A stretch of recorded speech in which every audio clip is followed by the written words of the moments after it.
Hello once again, and welcome back everybody to more Mechabellum.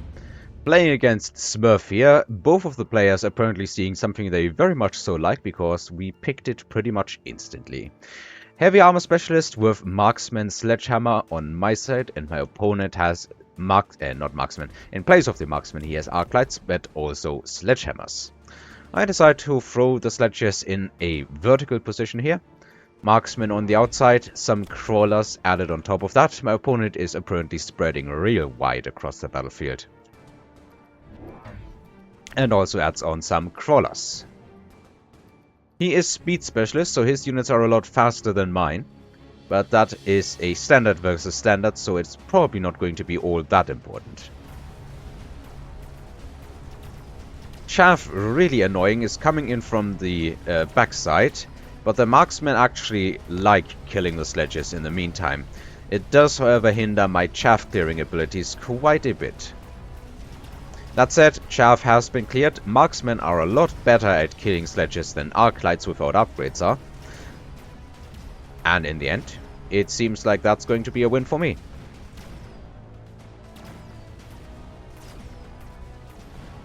Well, not just yet. Apparently the Arclight still has the Marksman locked down. With a tower debuff this could get nasty, but fortunately the Arclight goes down before it can take the tower out. And even if it were going nasty, that wouldn't have done too much. It could have killed a bunch more sledges maybe. Haste module for both players. He puts it on some of these sledges, so these are officially going at just 1 meter less per second than the crawlers here. Which is honestly quite amazing. Yeah, well, technically his crawlers are also faster. I should say they are only going 1 meter per second slower than my crawlers here. I put it on these marksmen because that does give them a very decent amount of damage. It's not enough to one-shot sledges, unfortunately. Apparently he also felt cheeky and threw a missile here. Well, that side is kinda done for. No more chaff clear except for one sledge.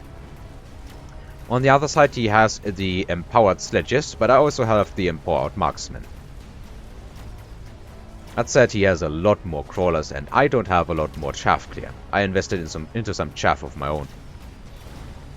I wonder if I should be doing that against someone with Arclights. I just get completely steamrolled here. For round 2, that is quite a bit of damage. Oh, it was bought with a missile. Improved firepower control system. Next damage item.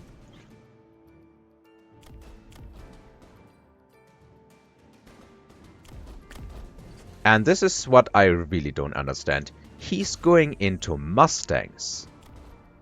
I guess he wants to let the damage item ride on him. And secure a win with missiles. That's about what I guess he's doing. He's already spent $100 on missiles. And he's bought a bunch of items, so his army really isn't all that powerful. If I look at these sides without any, without these missiles, then I think I will surely win this round. I put the damage item on the marksman. And must recruit, what do I do? I think I'm getting some late fangs here. Where did I put the fangs? I put them in front here. But he threw them on the other side. Yeah, I remember now. That was annoying. These super speed sledges are already starting to hit. Meanwhile, my chaff clear in front has been decimated. Yeah, this side is going down. On the other hand, this side looks a lot better. Finally, everything has been dispatched off. There's only a bunch of sledgehammers left now, and I guess one of the Mustangs inside, but that just gets AoE'd. Tower degradation is coming in and delaying this significantly. But at the end of the day, there still is a lot of sledges to go through for my opponent. Now, unfortunately, the tower is still debuffing my units. I am killing some of his units, but that's not enough.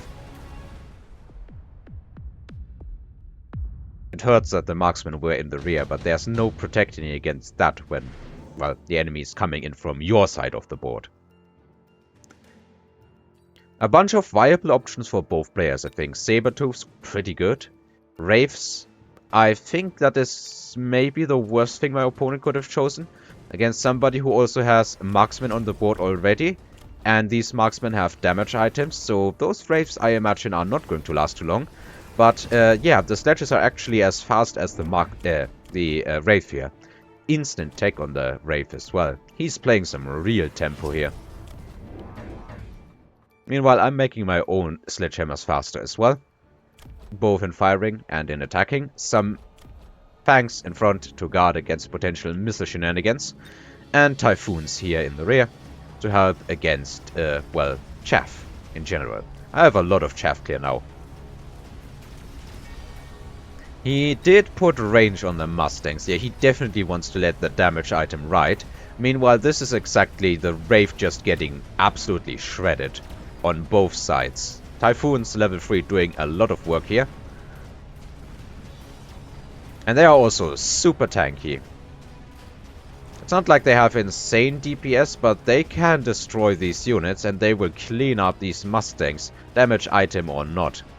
Meanwhile, on this side, the blue sledges have just, with the help of the Marksman, annihilated everything. Without missiles, this army is definitely better for me than for him. Or this board is definitely better for me than for him. Fire, incendiary bomb. Yeah, I do that as well. Now the question is, will he shield? This is going to be a battle no chaff against no chaff. And I have more sledges. And also these Typhoons, they are not going to die to the fire all that quickly. He adds on some Stormcallers, that is good long-range DPS that can counter the Typhoons, but I wonder if that's the optimal play here. I do also add some Typhoons for the other side, and he added some Stormcallers here.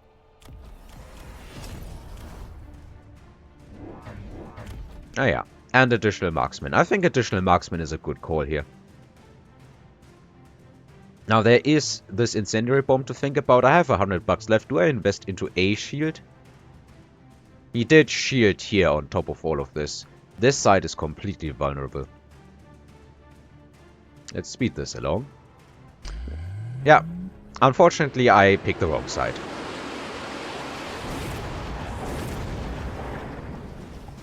Well, now we'll see just how good these Typhoons are. For the moment, they are doing good work on the Wraith. That Wraith needs to die quickly. Unfortunately, the Marksman was a bit too far forward. This Marksman is now going into the fire. And the Typhoons are pushing, but under the fire of the Stormcallers, they are not going to be taking that shield down. Or what's under it. Meanwhile, on this side, shield went down, but I'm winning it pretty hard. And all the Stormcallers die in their own fire, basically. Well, in the fire of the incendiary bomb. Alright, more units dropping. Fortress for my opponent. I'm looking at this, and I thought everything here gets countered by the melters. If Mustang Melter is a composition, maybe Typhoon Melter also is. He throws shield on instantly, buys a third fortress, yeah. This guy knows what he wants to do. I'm not sure if the Wraiths are actually worth it here. They are just running in and dying. Alright, here come more Typhoons. More chaff clear. Typhoons do lose pretty hard against fortresses though. Worse than Mustangs, because it takes way less shots for the fort to kill these Typhoons. Melter putting in the work on both sides. Shields are already down. The sledges have pushed in front and are tanking for the fortress. On this side, yeah, for a moment I thought that the Stormcallers had EMP, but no, that was still the effect of the Wraith. His fortress is collecting experience, let's just call it that. But it's now locked on. On this side, the other fort has been locked on, alright. There isn't much left for me, but the enemy needs to kill an entire melter.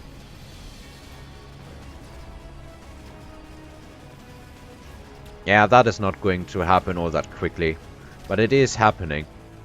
The Stormcallers are doing a lot of damage. My Marksmen have been destroyed, but it's basically just Stormcallers against Melters.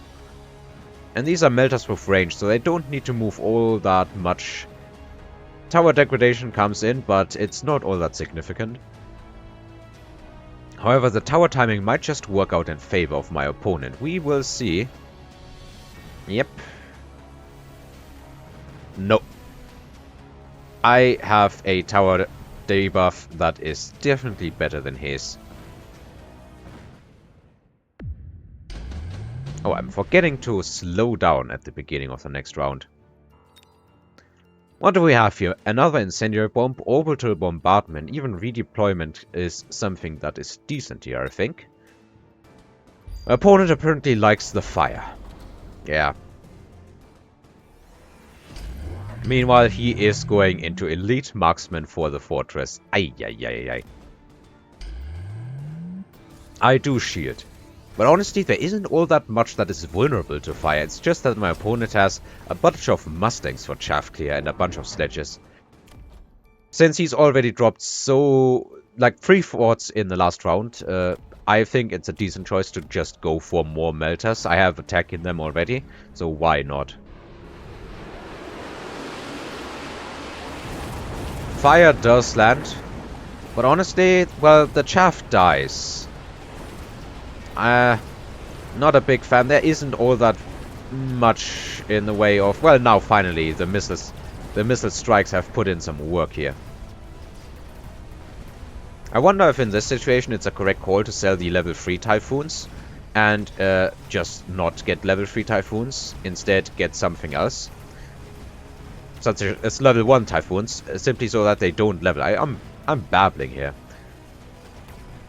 I'm recording this shortly after waking up.